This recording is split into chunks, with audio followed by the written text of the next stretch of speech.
हरियाणा की हर अपडेट के लिए बेल आइकन दबाएं और सब्सक्राइब करें STV हरियाणा न्यूज। राज्य के फिजियोथेरेपिस्ट की मांग पर सरकार ने बजट सत्र के दौरान काउंसिल बनाई है, लेकिन काउंसिल को लेकर अभी भी ये फिजियोथेरेपिस्ट जो हैं खुश नहीं हैं।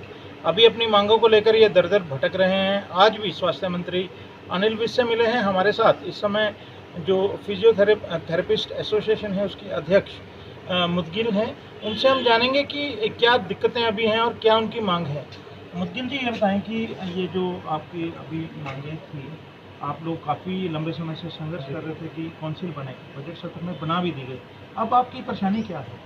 सर देखिए, बेसिकली हमारी जो परेशानी है, हम एक डेमोक्रेटिक काउंसिल की डिमांड कर रहे थे as per the analogy of the other states. But हमारी जो मौजूदा काउंसिल बनाई गई हरियाणा में, इसमें दिक्कत ये है कि जो इसके प्रेसिडेंट हैं, वाइस प्रेसिडेंट हैं, वो सरकार द्वारा नामित है और वो फिजियोथेरेपिस्ट भी नहीं है। तो ऐसे में एक आप बताएं कि किसी भी अगर प्रोफेशनल के लिए कोई काउंसिल बनाई जाएगी तो अगर उनको ही उसमें अधिकार ना दिया जाए अपनी बात रखने का, और दूसरा इसमें नॉमिनेटेड सदस्यों की संख्या ज़्यादा है और इलेक्टेड की संख्या सिर्फ 2 पर सीमित कर दी गई है, तो कहीं ना कहीं किसी भी डेमोक्रेटिक स्ट्रक्चर में ये बिल्कुल सही नहीं है कि नामित सदस्यों की संख्या ज़्यादा हो और इलेक्टेड की कम हो। डेमोक्रेसी का मतलब इलेक्शन है, और अगर इलेक्टेड बॉडी रखी जाएगी तो उससे हम उम्मीद कर सकते हैं एक सशक्त काउंसिल प्रदेश को मिल पाती, अन्य प्रदेशों की तर्ज पर ही। ये बताएं कि ये अगर नामित लोगों की संख्या ज़्यादा है तो इससे आपको क्या दिक्कत है? आप लोगों को क्या जो आशंका है या आप लोगों को क्या परेशानी क्या है इससे? सर देखिए, आशंका और परेशानी बेसिकली ये है कि नामित सदस्य कहीं ना कहीं सरकार के दबाव में ही कार्य करते हैं, वो कहीं ना कहीं सरकार द्वारा चुने हुए हैं, तो वो उस चुनाव का फर्ज अदा करने के चक्कर में कहीं ना कहीं वो प्रोफेशन के साथ पूरा जस्टिस नहीं कर पाते हैं, कहीं ना कहीं वो एक दबाव में कार्य करते हैं। जबकि इलेक्टेड सदस्य जो हैं उनकी एक जिम्मेवारी बनती है, आप जैसे इलेक्शन प्रक्रिया में देखते भी हैं, डेमोक्रेसी आपको एक जिम्मेवारी दे देती है, क्योंकि आपको 3 साल बाद फिर से चुनाव से गुजरना होगा, तो जाहिर सी बात आप उस 3 साल में अपनी बेटर परफॉर्मेंस देंगे, तो इसीलिए हम ऐसा चाह रहे हैं।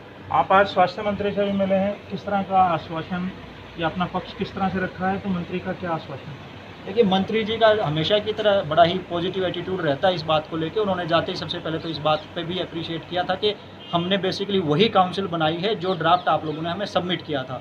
बट उसके बाद मैंने उनको ध्यान में फिर दिलवाया कि नहीं सर, बाकी सारी चीज़ें सेम है, लेकिन इसका कॉन्स्टिट्यूशन कहीं ना कहीं बदल दिया गया है और वो ज़्यादा सही नहीं है। तो उन्होंने फिर उसके बाद ये भी कहा है कि कोई नहीं, हम इसको रिव्यू में लेके जाएंगे और इसको कहीं ना कहीं इसको आगे करेक्ट करने के लिए जितनी भी हमारे से संभव प्रयास होगा हम उसको करेंगे। उसके लिए हमें कल और मीटिंग का फिर से समय दिया गया है, तो उम्मीद करते हैं कि कुछ अच्छे परिणाम इसके निकलेंगे।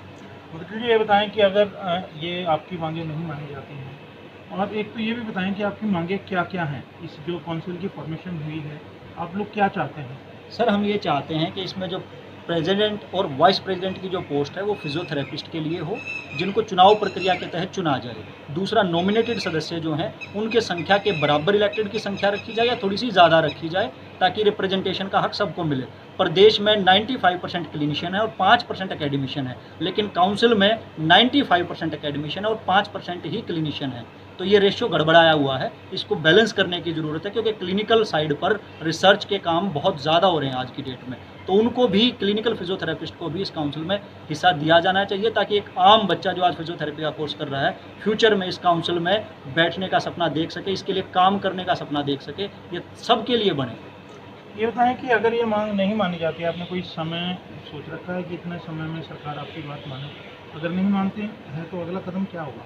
देखिए सर, हम पहले तमाम ऐसे संसाधनों का इस्तेमाल करेंगे, बातचीत का प्रयास करेंगे, सारे विकल्प खुले हुए हैं, लेकिन अगर फिर भी किसी मोड़ पर हमें लगता है कि बातचीत के रास्ते हमारी अगर कोई बात नहीं बनती है, तो उस सूरत में हमने कानूनी रूप पे भी अपने जो कानूनी सलाहकार हैं उनके मार्फत इस पर हम तमाम जानकारी जुटा रहे हैं, और हो सकता है भविष्य में हम इसको चैलेंज भी करें, अगर सरकार इसको डेमोक्रेटिक तरीके से हमारी समस्या को हल नहीं करती है तो। शुक्रिया। तो आपने सुना, ये हैं जो बता रहे हैं साफ तौर पर, यदि इनकी मांगें काउंसिल को लेकर नहीं मानी जाती हैं तो बातचीत के अलावा ये हाई कोर्ट का दरवाज़ा भी खटखटा सकते हैं।